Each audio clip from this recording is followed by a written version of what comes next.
नमस्कार दोस्तों। गंगा की शांत लहरों और हिमालय की वादियों के बीच बसी ऋषिकेश की रहस्यमयी धरती पर एक ऐसा आश्रम मौजूद है जहां कभी दुनिया के सबसे प्रसिद्ध संगीत बैंड द बीटल्स ने अध्यात्म और संगीत का नया अर्थ खोजा था।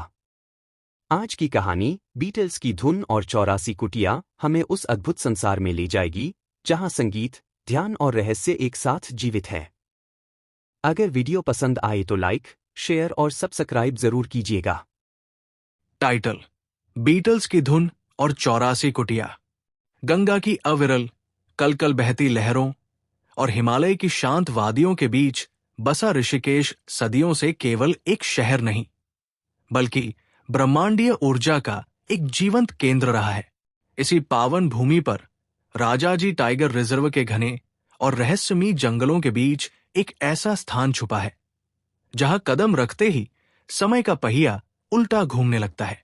इसे दुनिया 84 कुटिया या बीटल्स आश्रम के नाम से जानती है।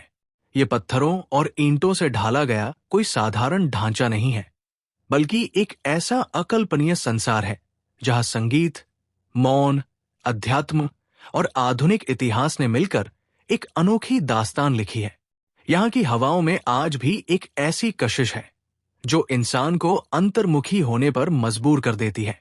इस अलौकिक कहानी की शुरुआत अप्रैल 1961 में हुई, जब भावातीत ध्यान के प्रणेता महर्षि महेश योगी एक ऐसे स्थान की खोज में थे जहां पूरब और पश्चिम का मिलन हो सके, जहां दुनिया भर के अशांत मन आकर मौन की भाषा सीख सके।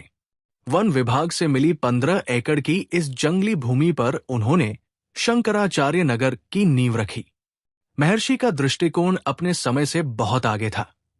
वे प्राचीन भारतीय योग विज्ञान के गूढ़ रहस्यों को आधुनिक सुख सुविधाओं के साथ जोड़ना चाहते थे। इसी दूरदर्शिता के साथ उन्होंने एक बेजोड़ वास्तुकला को जन्म दिया। आश्रम में निर्मित 84 छोटी कुटिया केवल कमरे नहीं थे, बल्कि वे वास्तु विज्ञान के अनुसार मानव शरीर और योग की 84 मुद्राओं को समर्पित जीवंत प्रतीक थे।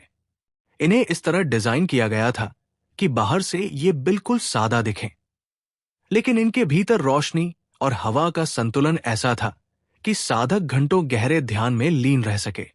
जैसे जैसे कोई इस परिसर में गहराई से उतरता है, उसका सामना गंगा नदी के गोलमटोल पत्थरों से बनी अजीबोगरीब अंडाकार गुफाओं से होता है। ये 2 मंजिला ध्यान कंदराएं महर्षि के स्थापत्य कौशल का एक अनूठा उदाहरण थी। उस दौर में भी इन गुफाओं के भीतर बिजली, पानी और आधुनिक शौचालयों की व्यवस्था थी, जो विदेशी साधकों को आकर्षित करती थी। महर्षि ने इन 84 कुटियों का निर्माण अपने गुरु स्वामी ब्रह्मानंद सरस्वती की पावन स्मृति में कराया था, जो 84 वर्ष की आयु में मुक्त हुए थे। समय के साथ इस कारवां में और भव्यता जुड़ी, जब 1975 में यहां 125 गोल पत्थर के गुंबद वाले कॉटेज बनाए गए। महज 8,000 रुपए की लागत से बने ये कॉटेज उस समय के सबसे आधुनिक ध्यान केंद्र बन गए, जहां प्रकृति और विज्ञान का अद्भुत सामंजस्य था। इस आश्रम की ख्याति के इतिहास में सबसे बड़ा मोड़ साल 1968 में आया, जब ब्रिटेन का विश्व प्रसिद्ध संगीत बैंड द बीटल्स यहां पहुंचा। John Lennon, Paul McCartney, George Harrison और रिंगो स्टार, ये चारों संगीतकार अपनी बेतहाशा शोहरत के बीच एक गहरे मानसिक खालीपन और शांति की तलाश में भटक रहे थे।